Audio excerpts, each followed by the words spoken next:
Hey there, Jordan with Status Coup. We are in Akron, Ohio, about 40 minutes from Cleveland, and covering a really important story. We've been doing interviews in Cleveland and Akron today, but we wanted to go live on, if you don't know, the police, I don't know what you call it other than an assassination of 25-year-old Jayland Walker, who was murdered here by police in June.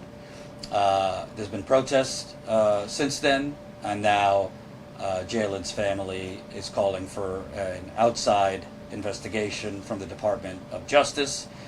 If you've seen the video, there's really no words. About 8 officers, almost like they were in a war or something, murdered him and continued shooting even while he was lifeless on the ground. Believe the autopsy showed he was shot or grazed 46 times. So we're here with Ray Green, and you're the executive director of Freedom Block, which is a black-led organizing group in Akron. So you've been here your whole life. I know Jayland Walker's not the first black man murdered by police. Can you kind of just talk about, I feel like people in your community have to be exhausted just with what's going on, and now this assassination, and we're seeing some of the same tactics from police, going after protesters, and the police union has been putting out a lot of what seems like misinformation into the community. Yeah, well, our police force has been an occupying force for a long time. It doesn't surprise me that the police union has came out on the offensive. But yeah, we're tired. We're not only tired, we're not going to sit down and take it anymore. The killings is one aspect of it. Jayland Walker is one aspect of it. But the continuous harassment and over-aggressive occupying police habits has ultimately got us to this place. Just because someone doesn't physically die don't mean that someone's interaction with the police doesn't lead to death, whether it's emotional, mentally, or spiritually. When you're pulled over by someone whose taxes pay their bills, and someone who's deemed to job duties to keep you safe, and they're aggressive and rude and offensive towards you, you begin to tear down the fabric of the community at that point. And then the continuous killing of unarmed suspects, particularly black suspects, eventually that fabric rips open.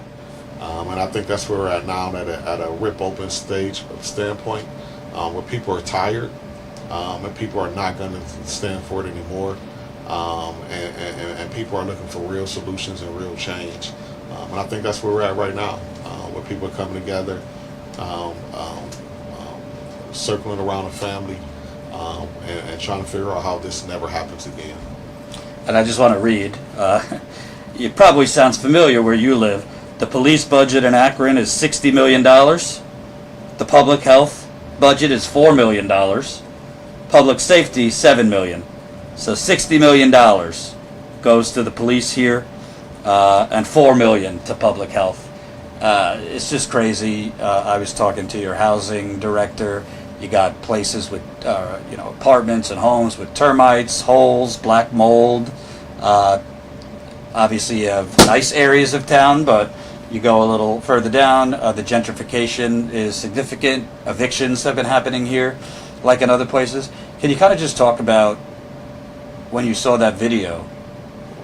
What I don't know if you have kids, but just what went through your mind?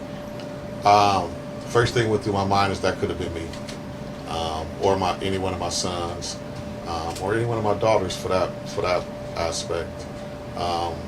But my mind immediately began to look at the shots, and began to think, I paid for every last one of those bullets. I paid for that car chase.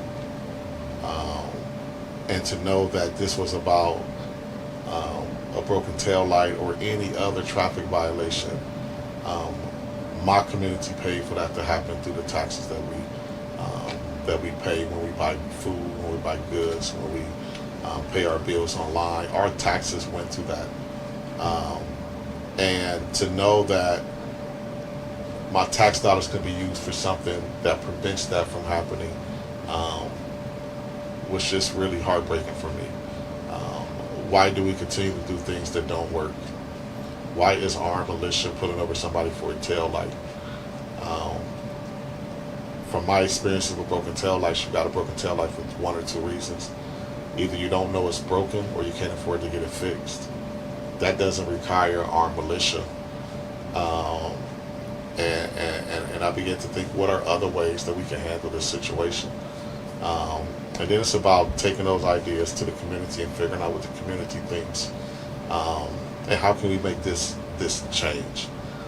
So we began to go to the streets in March and talk to the community and come up with demands and ideas to ensure that this never happens again. Because at the end of the day, we paid for those bullets. We paid for that car chase.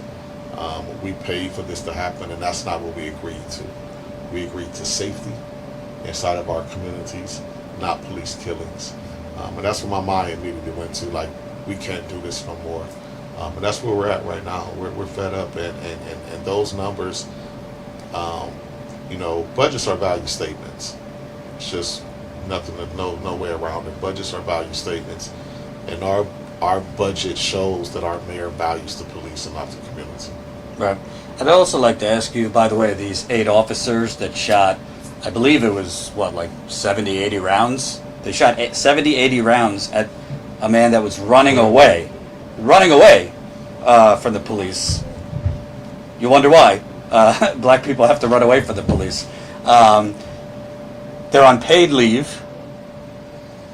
I don't particularly, it's similar to a lot of other police shootings. I don't really know what's being investigated because you have on tape, even for argument's sake, if, you say you shouldn't have run away, this and that, there's really nothing that merits 8 officers shooting at this man.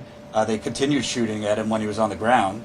What has the response from the mayor, the city council, been to your protest? Because in other cities we've seen kind of whatever kind of language from them, we understand, we're with you, and then once the cameras go away, it's back to business as usual. So here's it's a little bit different, as we're not getting any encouragement. Our mayor and elected officials has decided to go on an offense and shut down downtown, be more aggressive with the protesters, become more aggressive inside the community. And there has been no remorse or solidarity with the community, but all the remorse and solidarity has went to the police department. And it's a very sad state of affairs when a community doesn't have the backing of the mayor, doesn't have a public statement of how wrong this is, doesn't put these officers on leave without pay, so the taxpayers are not paying for them to sit at home while this investigation happens. There has been no encouragement to the community from the mayor other than wait till the investigation is over. And it doesn't take an investigation to see that this was wrong. It doesn't take an investigation to see that 90 bullets is way too many. It doesn't take an investigation to understand that contagious gunfire is a problem inside of our handbook, that eliminating the threat is a problem inside of our police training handbook. It doesn't take an investigation to see that this thing started off wrong and ended wrong. So the fact that he refuses to stand by the community and refuses to have our side, he has ultimately told us that he's siding with the police union and the police in this matter. And we have no other choice but to register people to vote and look for a new mayor. Let me ask you, I've covered a lot of Black Lives Matter protests, and it seems like in a lot of cases they're strong, and it lasts for a while. Obviously, George Floyd was all over the country. But you know, as with everything else, things kind of fizzle out. People are working multiple jobs, got kids to raise, and you know, things go back to normal. Your group, you're not just protesting; you're doing voter education, community gatherings. You know, not even talking about politics, just getting together with the community. What are you and your group, and what are the organizing tactics you're using? Not just to get actual change with Jayland Walker, but to actually get improvements across the board, because it's all kind of connected: housing, healthcare, and this. Yeah, well, we understand that this is about community. The only way these things happen is when you have a tear in the fabric of community. So what we're doing is building community. We understand that we keep us safe. We understand that violence inside of our community is around economics, and not necessarily bad people, but the lack of economics and the lack of resources. So we bring people here so we can begin to talk about resources and where those resources need to come from, and understanding what those resources mean, and sort of debunking what we've been taught all our life through capitalism. And we believe here that our Constitution affords us life, liberty, and pursuit of happiness. And before you can get to a liberty and pursuit of happiness, you have to have life. And according to Maslow's hierarchy of needs, life begins with love, food, and shelter. So why are we paying $2,000, $1,200, $2,000 for rent? We need a rent cap in this city. How is rent $1,200 and minimum wage $8? So we're educating people on the things that we have been taught is right that just don't make sense. That allows us to create a new system. And when you begin to dig and delve into that, what you find out is all roads point back to the police department. Budgets are value statements. And when you have 60 million tied up in the police and less than 60 million tied up in public safety, education, and housing, you get what we see, which is occupying force inside of our communities. So we understand in order to change that, you got to change legislation. In order to change legislation, you got to change elected officials. So we're doing what we need to do to build community. That community has to be an educated and voting community. And then we have to create legislation based off of people's lived experiences that allows us to all come out and build community. So our step with that is ensuring that everybody knows their neighbors and begin to think about those things in your precinct, in your ward that you need, that we can go right downtown and get today. And if we don't get it, who's in that ward that can run for office to ensure that we get it? And this is a long-term thing. Jayland Walker has sparked a lot of people's hearts to get involved, but we understand that this thing started a long time ago when we began this program, and we're going to continue to build it. And we're going to change legislators and change legislation and ultimately change our community. And what's your answer? Because I'm sure you've seen, activists, lefties that are just like, to hell with it. The system's too corrupt. I ain't voting if they're running as a Democrat. Only third party. I don't care if they can't win. We got to get outside this two-party duopoly. I mean, my answer is a lot of these cities are more pro-Democratic Party, and you could run as a third party, but it's not a quick thing. What's the most important in terms of getting more people out to vote? I mean, I just covered Nina Turner's election; it was a 17% turnout.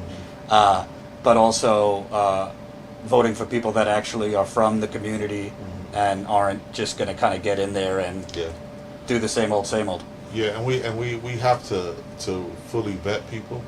We have to fully understand the tools at our disposal, and through fully vetting people, ensuring that they get elected, we can sort of circumvent anyone getting in there and losing their way. But if they do get in there and lose their way, then we have to understand the system enough to recall them.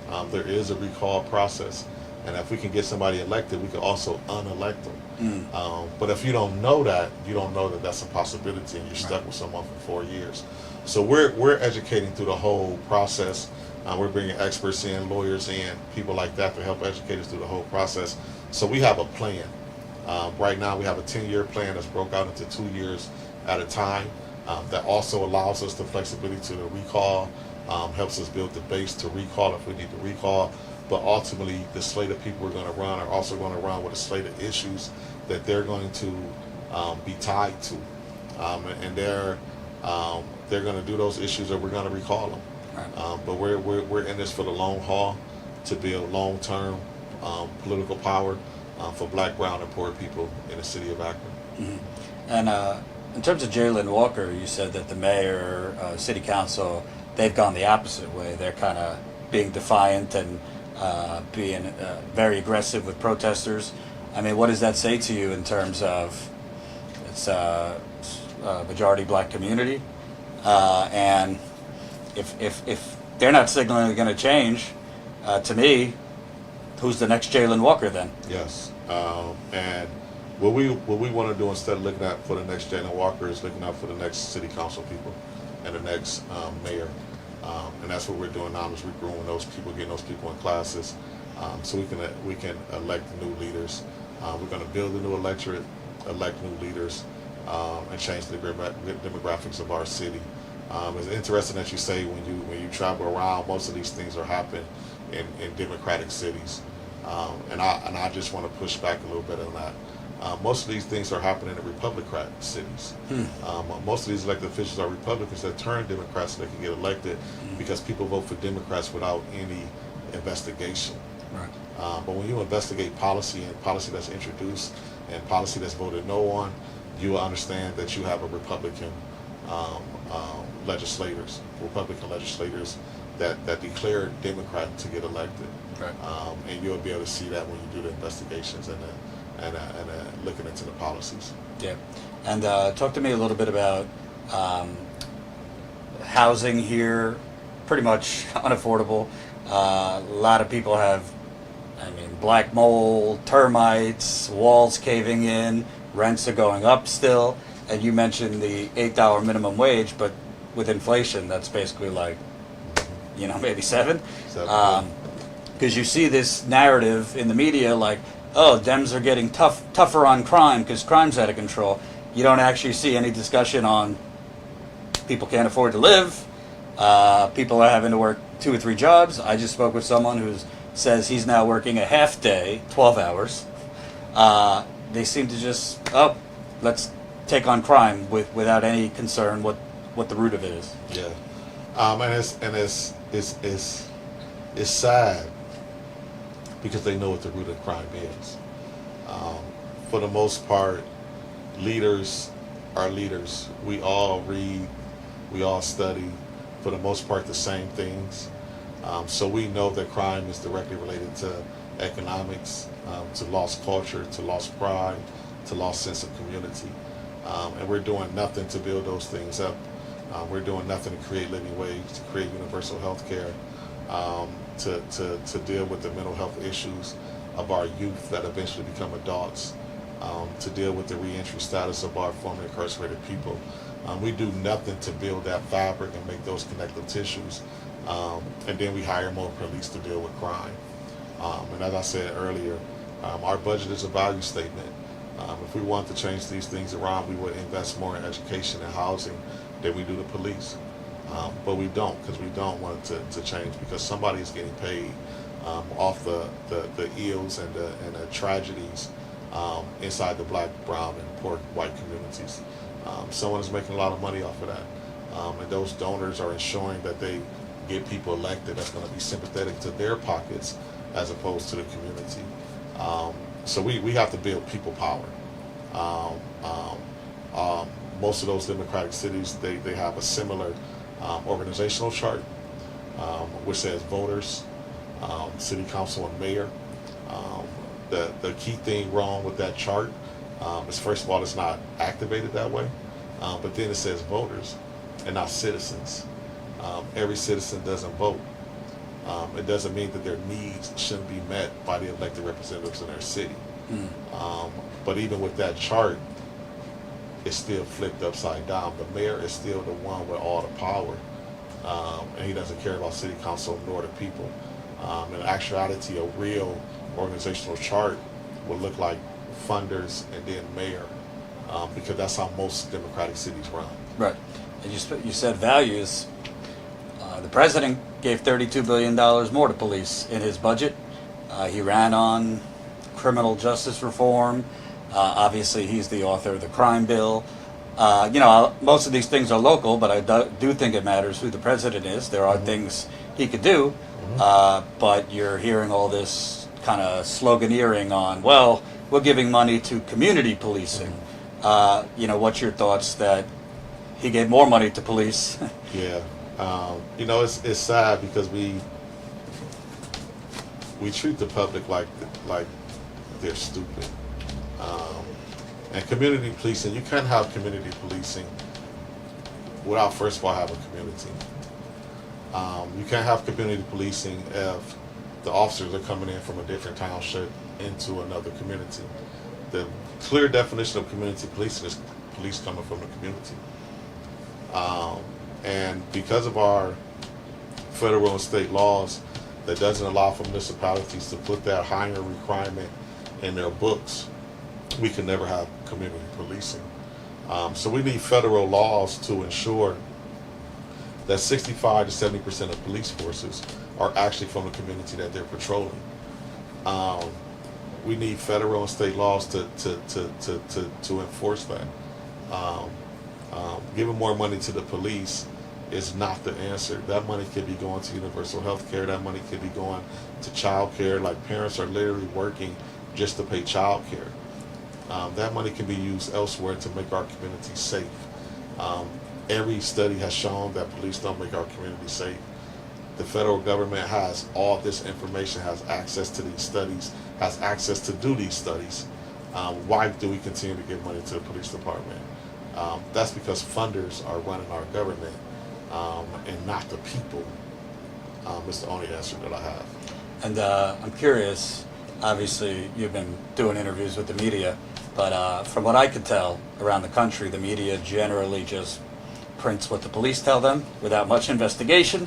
Obviously with George Floyd, the original statement from the police was he had a medical situation. And then there was kind of like a come to Jesus moment in the media. Oh, maybe we should not just print what the police say. But overall, they cover protests. I mean, Jayland Walker protests have not been covered by national media that much. I think the media plays a huge role because they normalize these things by just covering it kind of like a play-by-play instead of actually focusing on the money that police are getting, where it's not going, et cetera, et cetera. Yeah, and I think we have to be better at spreading that message, have to be better at understanding where these systematic things and systematic failures happen to be able to deliver a message. But then we have to create our own media. We have to work with people like you all. We have to have our own communications in this to control our narrative. The one thing that this campaign has showed us is that the mayor doesn't have the only access to the pulpit. So we've been able to create our own media. We've been able to combat the negative spin he's been trying to put on it and really put our own truth into the pot to let people see the fuller picture and let people make decisions for themselves. And people have been able to watch our footage and realize the things that need to be changed inside the city that allows for us to build a bigger base and a stronger community. Now, what are your thoughts? I always feel like I'm in an alternative reality because I'm out like talking to people who, one woman's looking around her home for change to fill her gas tank. Just spoke with somebody, they're unemployed, they could barely pay their rent, and then you turn on the TV and it's like still Trump 24/7. Not that it shouldn't be covered, him trying to overturn the elections, but it's just a huge gap from like your reality on the ground and what's covered in the media. Yeah, and that reality for my community is death. The fact that makes my community look at voting as a joke literally puts our lives at risk.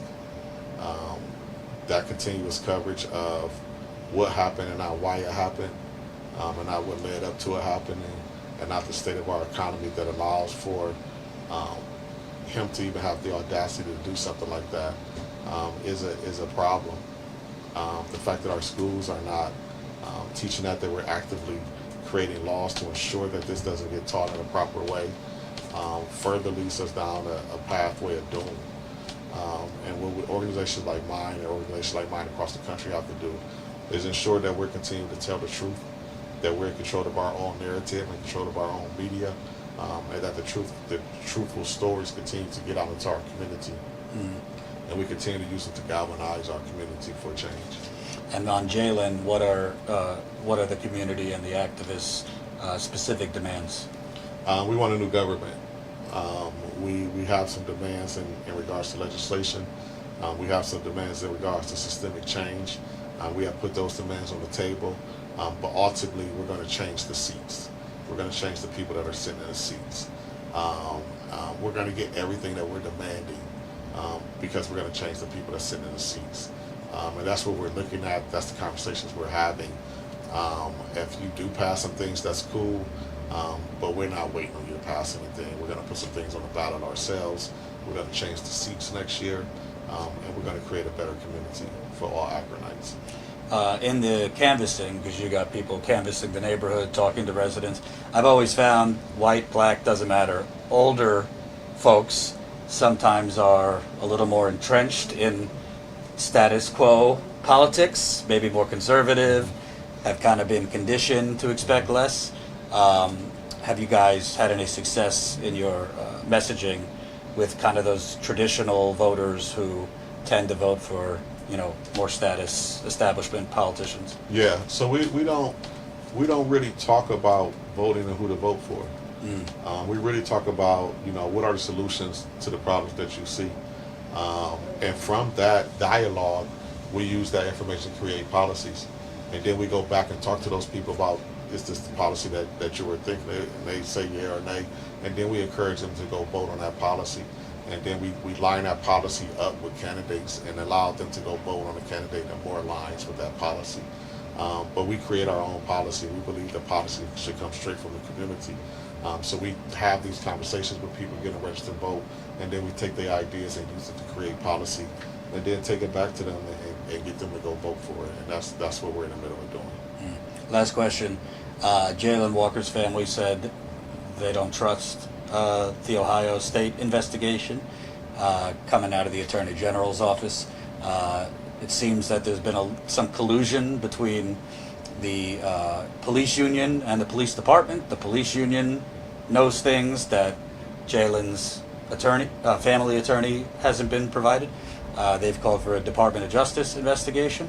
What are your thoughts on that? Because the Department of Justice investigated Eric Garner and did nothing under Obama.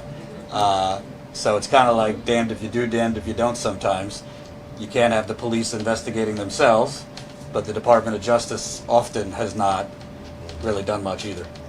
Yeah, I think it's important for us to take the right steps, but the ultimate goal is to change the seats that allows us to change the people. But I think, we have called for the Department of Justice to come in. We have also called for the FBI to come in and Homeland Security.